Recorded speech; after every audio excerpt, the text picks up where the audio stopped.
What's up, guys? We're here at AMC Town Square with Chasing Cinema and Mr. James Shu.com, and we have a huge end of the year push. We have tonight. Me and James Shu traveled into the future and in space with Passengers. Me and him also went back and tapped into our past and assassinated some fools with Assassin's Creed. We also sang and joined a singing competition with the movie Sing. But now we're gonna go back in time.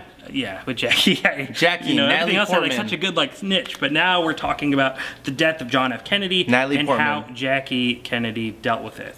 Why am I gonna watch this? Because Natalie Portman is classy. Natalie Portman she just looks classy, man. Is one of the best actresses working for sure, and definitely her name's been around a lot in the nominations and all that stuff. She actually won a Critics' Choice Award for Best Actress for this performance, and I'm really looking forward to seeing it.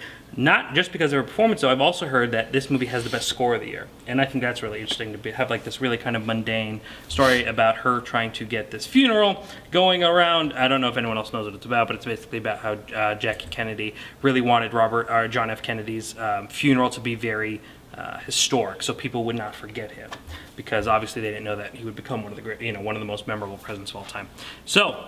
2 hours, seems like a pretty heavy and pretty dramatic movie, definitely an Oscar bait type movie. Hopefully it doesn't feel like Oscar bait and it feels like it's a really touching story.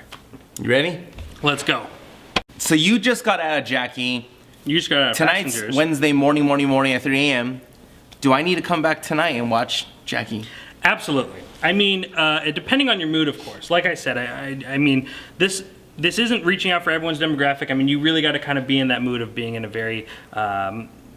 very serious tone, very heavy tone type ordeal. As this movie takes place at two timelines, an older Jackie Kennedy, when she is out of the White House, being interviewed about how she remembered the processions of John F. Kennedy once he was assassinated, and how she wanted to make it a very memorable funeral, which would include them walking down the street and things like that, having all the cars and processions and things like that to make his memorable, because she was afraid people were going to forget John F. Kennedy. And thinking about that was kind of just like, hard to wrap your head around in that moment.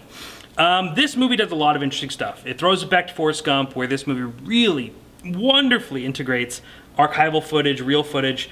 For instance, there was this really great special during Jackie Kennedy's time, which kind of made her, she was every first lady has a mission. Like, they always take on, Michelle Obama's was obesity, child obesity.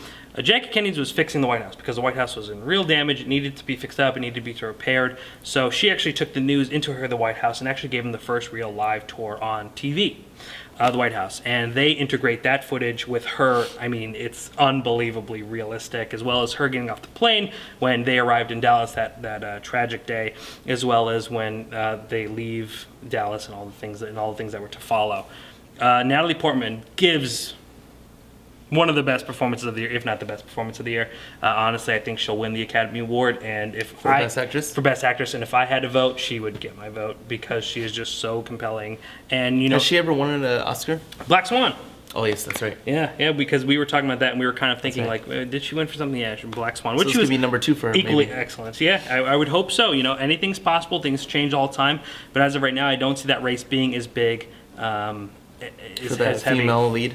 Yeah, because I mean, like, for instance, Fences, which is coming out, which is pushing Viola Davis, is supporting, not as a lead actress, which is an interesting choice.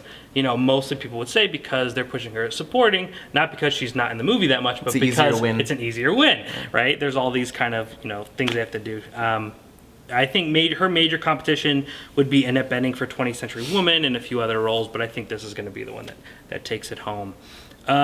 Score was this is not your very generic biopic. Like, biopics are something that are done. They feel kind of very similar. They always feel the same. This movie is done in a very stylish and just in a very stylish cinematography type sense. It's blended very well. It's done with this certain kind of edge. It's not your typical biopic, and I really, really enjoyed it. But the score just doesn't, the score that you're hearing, the music that you're hearing, might at first kind of be like, wait, intrusive, because it doesn't feel like it fits with the times, and it's a bit kind of odd, but once it gets going, it really kind of brings this whole artistic experience together. I mean, it's a very artistic movie, right? Those movies where anytime you're watching The Simpsons or any comedy show and they're talking about the Oscar movies, they have that really that's what Jackie is, but it does it right, and it does everything to this level of just masterful skill, and I loved it, and probably going to be in my top 10 of the year. Yeah, really, really strong. I love it. If you have not seen Assassin's Creed, if you have not seen Passengers, if you have not seen Sing, if you have not seen Batman vs Superman, if you have not seen all the other freaking movies if you've this not year, seen Batman vs Superman, don't. Yeah, man, Jackie Kennedy, I loved a lot more than I loved Batman vs Superman.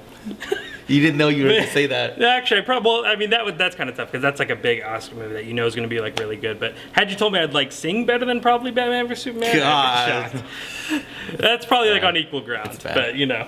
That's bad. Okay, unfortunately, I have bad news. 2016 is coming to a close. Yeah, we only have one more movie premiere and now I guess tomorrow. Yeah. Technically Tomorrow night we're going to be doing Why Him? James Franco, Bryan Cranston. Hoping that's a good time. It'd be a good way to go out with the laugh, you know? Not something like heavy like Jackie where I'm like emotionally distressed now. Well, it's not even that kind of movie. It's just like a very like, you know, like you won't like bawl, but you'll be like, oh man, this is like a really upsetting movie. Like, you know, it's just that morbid tone. I'm just talking, man. I know, I'm sorry. I know you want to get to the end. Yes.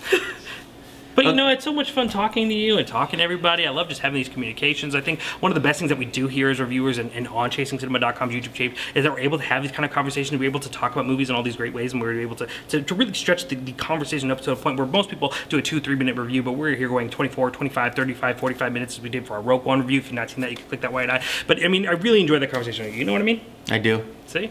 ChasingCinema.com is known as Film Lovers website.